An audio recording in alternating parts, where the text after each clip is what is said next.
Alors, pour comprendre comment fonctionnent les émotions, penchons-nous un instant sur le fonctionnement du cerveau. Alors, je me suis appuyée sur les recherches d'un neuroscientifique américain, le docteur MacLean, qui a fait des recherches sur le cerveau et qui a établi que le cerveau était composé de 3 parties. Alors, pour simplifier la compréhension, imaginez que le cerveau est une maison à 3 étages. Au rez-de-chaussée, vous avez le cerveau reptilien. Il est représenté sur la diapositive comme le cerveau primitif. C'est le plus ancien de notre cerveau, c'est le cerveau de nos ancêtres. C'est celui qui assure la survie de notre organisme. C'est lui qui se charge de tout ce qui est boire, respirer, manger, dormir. Et puis aussi, c'est lui qui assure la sécurité de notre territoire. Par exemple, quand un élève dans une école dit dégage de ma place, eh bien c'est son cerveau reptilien qui s'exprime. Et puis il a aussi la fonction d'aimer la routine, les habitudes. Il a l'instinct d'imitation.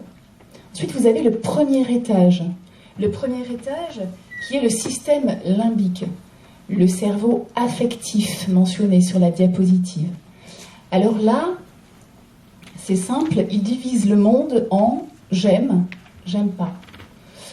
Autrement dit, il catalogue toutes les expériences vécues en catalogue agréable ou pas agréable.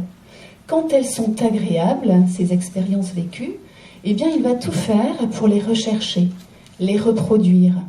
Et quand elles sont pas agréables, au contraire, il va tout faire pour les fuir, s'en éloigner. Enfin, vous avez le dernier étage, qui est le 2e étage, c'est le néocortex, le cerveau de la pensée. Alors lui, sa fonction, c'est de fabriquer des idées, de les garder. Il est aussi en charge de l'imagination. Alors par exemple, si vous avez un exercice de maths dont vous n'avez pas la solution, eh bien le théorème de maths qui serait utile pour résoudre cette équation, eh bien c'est lui qui l'a en mémoire. Ou par exemple l'orthographe d'un mot, c'est aussi lui qui l'a en réserve.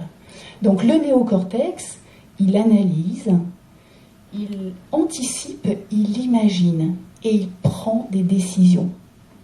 Alors vous l'avez compris, pour vivre harmonieusement, eh bien le principal, c'est que l'information qui vient de l'extérieur transite par tous ces niveaux de cerveau.